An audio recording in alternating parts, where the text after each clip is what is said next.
G'day humanoid life forms, it's Chewy here.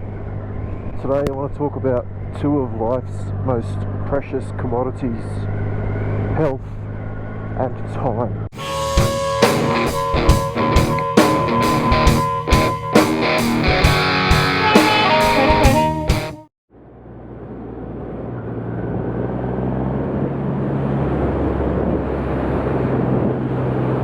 As you can see, we clearly need rain. The health of the land needs it. It's very brown, very dry. However, we haven't been getting the heat like the mainland, which is great. Look at this, the Amish. How cool is that?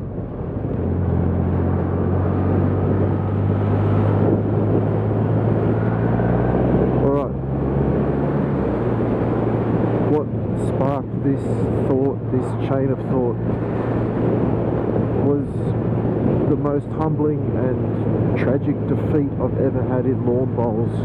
Something that I pride myself on greatly, that I've put 22 years of time, effort and energy into. I've played at high levels and succeeded, relatively speaking, and today I got beat by the biggest margin I've ever been beaten by in a game of lawn bowls. And I walked off the green completely dejected, completely annoyed with myself, and I'll get to the reason why I'm annoyed a little bit later. But first I want to talk about the other part that sparked this talk, about my health, and it is all connected. Last week I had a bit of a fright. I almost passed out. I had a very light head, and when I came out to Marianne, my speech was garbled and, you know, fearing the worst. I ended up in the hospital, tests and all that stuff. It turned out what we know already now, it's dehydration was one thing. I've had other blood tests to check for kidney function. I had a CT scan with the dye put in to check if I had a blood clot in my brain, to check the carotid artery to see if I had plaque. That's all clear, that's all normal. I'm still waiting on results for other things. Now I have to get a heart monitor put on for 24 hours to check my heart, to make sure I don't have heart arrhythmia or, you know, something wrong with my heart. Health, super important. You know, I can't think of anything else in life that is more important than your health. And riding a motorbike is a massive paradox when you consider that if you get into an accident on a motorcycle, you are 60 times more likely to die. Even a small accident on a bike means injury for the most part, but we still do it. And why do we do it? Because of the other health, the mental health, the brain health. Like right now, I need to go for a ride. I need to do something that I'm in control of. I need to do something where I have the full power. Which brings me back to health and time. Well, you know, why they are such precious commodities. Without your health, you can't do anything. So time is irrelevant. Time is actually a torture if you don't have your health. Now, lawn bowls is something that takes a lot of time, takes a lot of energy, takes a lot of practice. That's if you care about it and you want to succeed. Now, those of you who know me from this channel and know me in real life know that I'm a fiercely competitive person. And if I'm going to do a sport or an activity that involves some sort of competition, I am fiercely competitive. I'm an absolute mongrel of a sports person in a lot of senses. I hate to lose. I can handle losing, I can admit defeat, I can lick my wounds and get on with it, but I tell you what, the highs and lows of sport, of lawn bowls,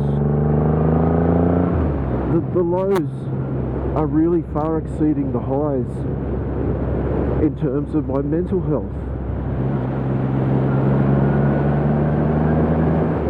It seems like the harder I try, the worse I do, which is often the way. But even when I'm relaxed and confident,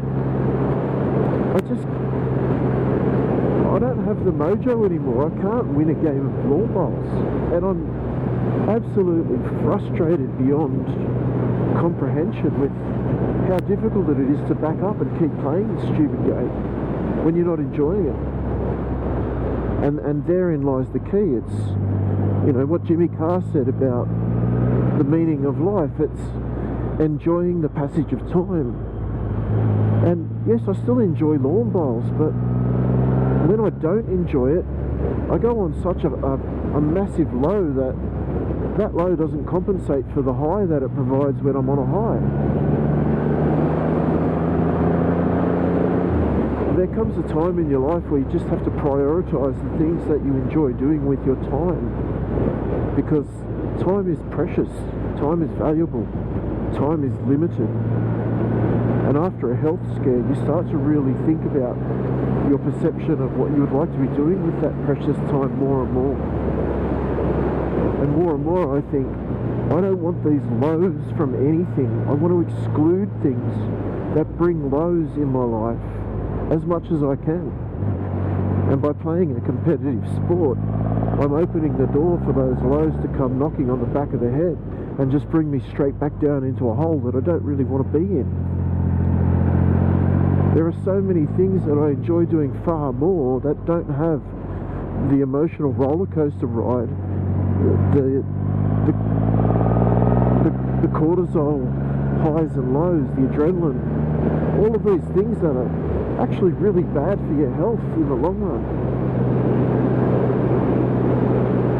So dare I say, once this season is done, I'm hanging up my bowls shoes, and I don't think I want to play lawn bowls ever again, to be honest. It's just not worth it. I could be doing so many more valuable things with my time than rolling a ball to a little ball and hoping that I get closer than anyone else, and then measuring my self-worth, my satisfaction, my self-esteem on the ability to do that one day after the other. It's just ridiculous. It's actually stupid. What a fool I've been. Alright, that's pretty much it. Rant over. I hope you are making the most of your valuable time. I hope you love yourself, because I tell you what, I find it really, really difficult to love myself most days.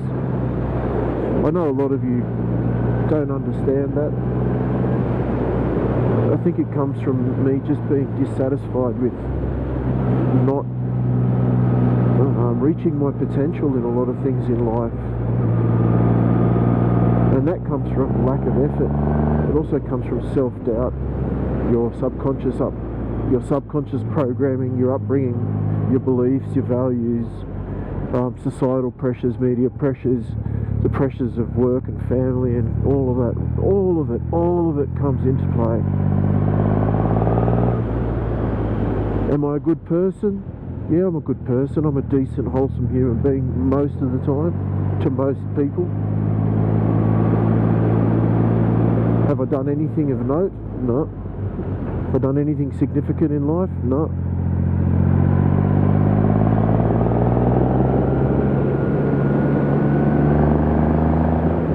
The other thing Jimmy Carr says, you know, Jimmy Carr's my favourite modern day philosopher because of a few of the things that he says. He's a very intelligent human being when you take the teenage jokes out of his repertoire. He's quite profound when he's serious.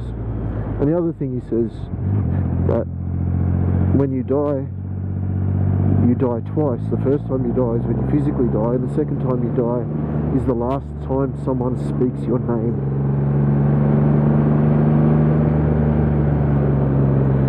Now, what have I done for people to want to say my name after I'm actually dead? Really nothing. I'll be forgotten like I don't know how many trillions of humans have been alive on this earth that have actually died, because no one knows who they are.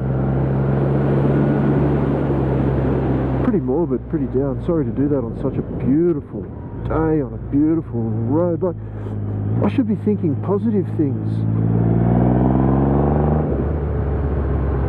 Alright, if you stayed this long, you found my talk interesting, please leave a comment down below letting me know what your thoughts are on this topic of health and time. I know I said a lot of other things in there to unpack, and maybe if I make videos in the future I just might do that, I don't know. You know, making videos is also another thing that takes time, precious time away from valuable things. You know, maybe I've helped someone in some way through having these talks, and then I suppose this time is valued and valuable. Alright.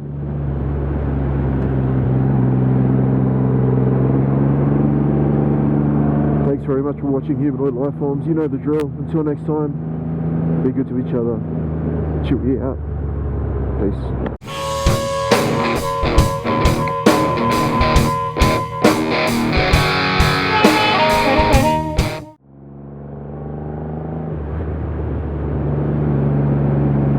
Outro crew, what's your most valued and precious asset in life? What's the thing that you value higher than anything else? Love, family, food, motorbikes, time, health? What do you got? Let me know in the comments down below. Alright, see ya.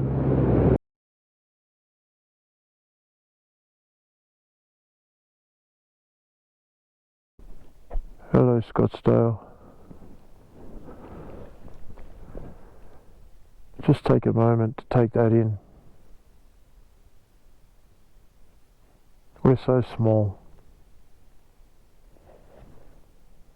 See ya.